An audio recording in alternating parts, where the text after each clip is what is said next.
Uniclac. Olá, pessoal! Voltamos aqui com mais um bloco de aulas e vamos falar agora sobre os efeitos da condenação. Senhores, eu preciso que os senhores tenham em mente que os efeitos da condenação são os efeitos decorrentes da aplicação da sentença penal, tá ok? Quer dizer, os efeitos decorrentes da aplicação da pena pelo juiz. Esses efeitos estão estipulados no Código Penal e nós vamos estudá-los. Como cai?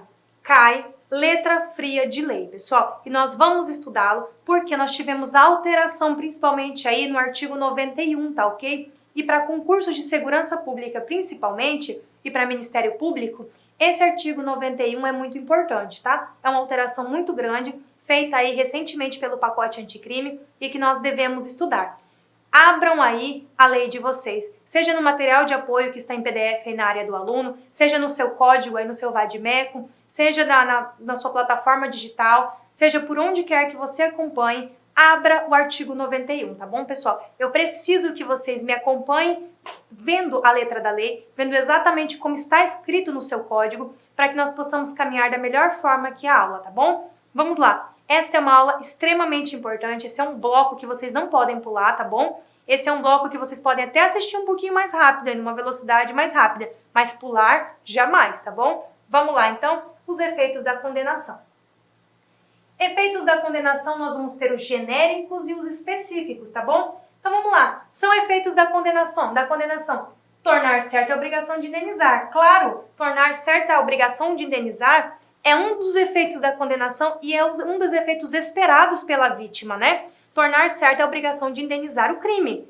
2. A perda em favor da União, ressalvado, claro, o direito do lesado ou de terceiro de boa-fé, que é perder os instrumentos aí do crime ou que foram contrafeitos para a prática da infração penal, beleza? Então, a perda em favor da União do quê? Dos instrumentos do crime, beleza? Do produto do crime. E tudo isso, todo esse produto ou esse bem ou esse proveito do crime pode ser decretado, tá bom, pessoal? Mesmo quando eles se localizem aí no exterior. Tudo que foi usado para a prática do crime pode ser declarado perdido em favor da União. Claro, salvo o direito de terceiro, tá? Salvo o direito de terceiro, claro. Mesmo que esteja no exterior, mesmo que seja no exterior, porque é um dos efeitos da condenação, tá bom?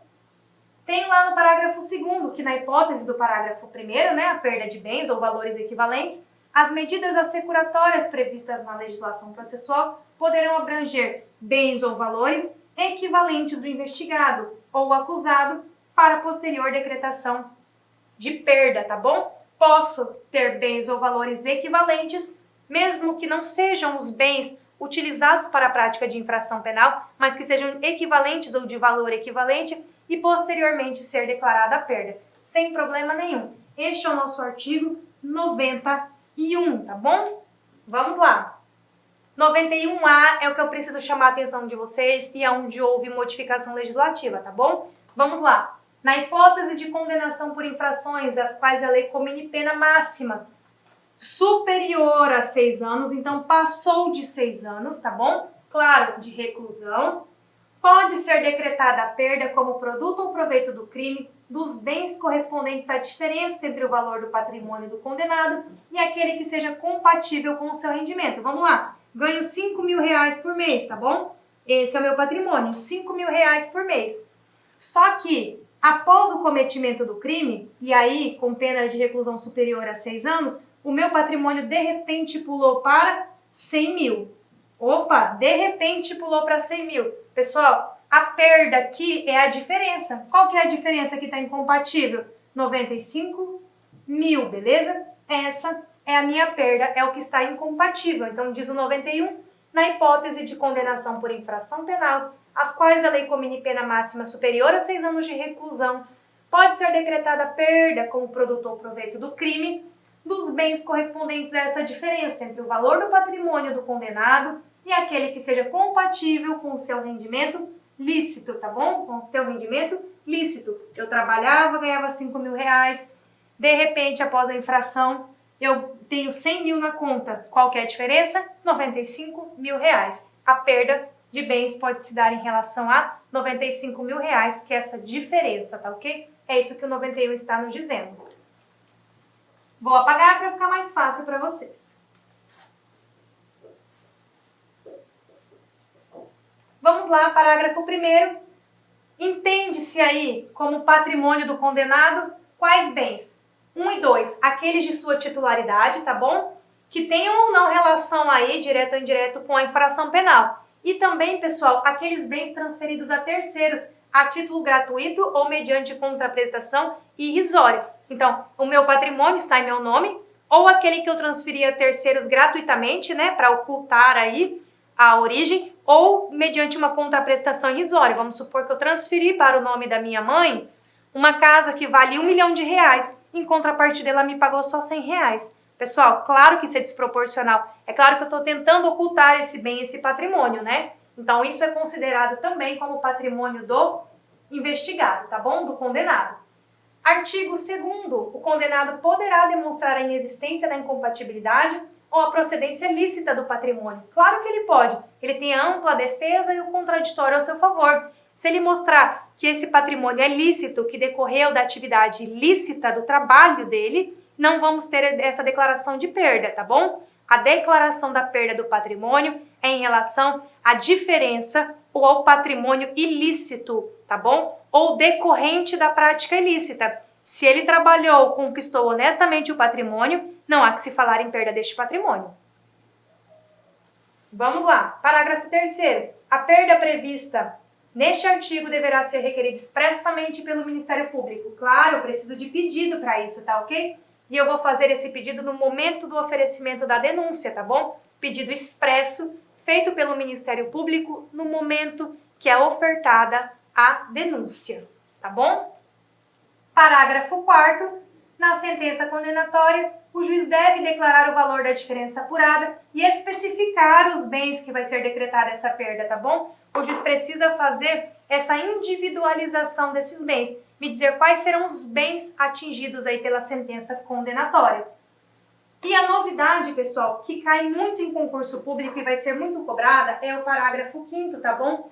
Que nos diz que os instrumentos utilizados para a prática de crime por organizações criminosas e as milícias deverão ser declarados perdidos em favor da União ou Estado, dependendo da justiça onde tramita, claro, ainda que não ponha em perigo a segurança das pessoas, a moral, a ordem pública e nem ofereçam sério risco de serem utilizados para o cometimento de novos crimes. Exemplo, pessoal, eu prendi com uma milícia privada ou com uma organização criminosa 20 Porsches, por exemplo, 20 carros, né, da marca Porsche aí, por exemplo. Pessoal, qual é o risco deles utilizarem esse carro aí para o cometimento de infrações novamente, né? Põe em risco a segurança das pessoas, eles terem esse patrimônio? Não. E eu posso declarar o perdimento desse patrimônio, mesmo que não ponha em risco?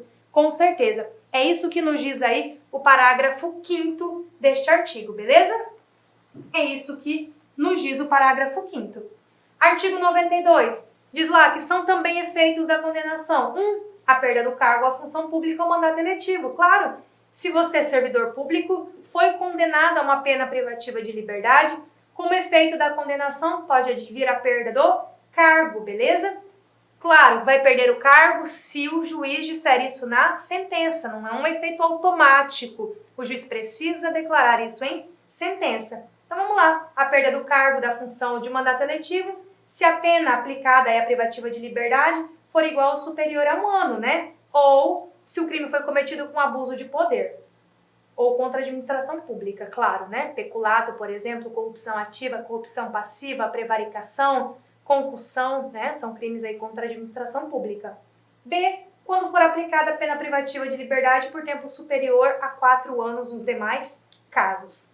2. Incapacidade para o exercício do poder familiar, da tutela ou curatela, nos crimes dolosos sujeitos à pena de reclusão, cometidos contra outrem igualmente titular do mesmo poder familiar, contra o filho, filha ou outro descendente ou contra tutelado ou curatelado.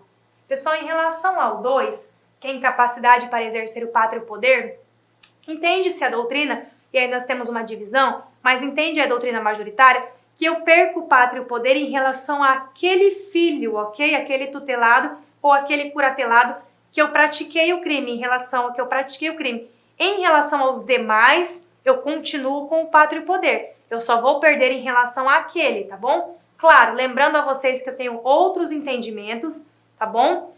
Outros entendimentos doutrinários que dizem que eu vou perder o pátrio poder em relação a todos os filhos, tá bom? A todos os tutelados, curatelados. Vou perder em relação a todos, mas majoritariamente entende-se que eu vou perder apenas em relação àquele filho que eu pratiquei a infração penal, tá bom? 3. Inabilitação para dirigir veículo quando utilizado como meio para a prática de crime doloso.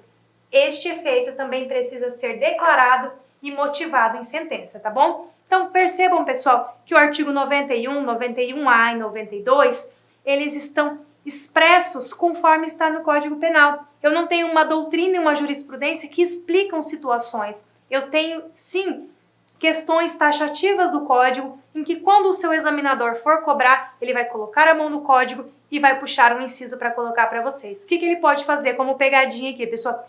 Trocar nomes, trocar palavras, falar, por exemplo, no 92, que esses efeitos são automáticos, não precisam ser declarados em sentença, tá bom? Isso é um erro, porque o 92 eu preciso sim que seja declarado em sentença, tá bom? O juiz precisa dizer que é efeito da condenação que vai acontecer, tá bom? Preciso dessa declaração em sentença. Pessoal, encerro o nosso encontro por aqui. Nos vemos numa próxima aula. Um forte abraço e até mais. Clique lá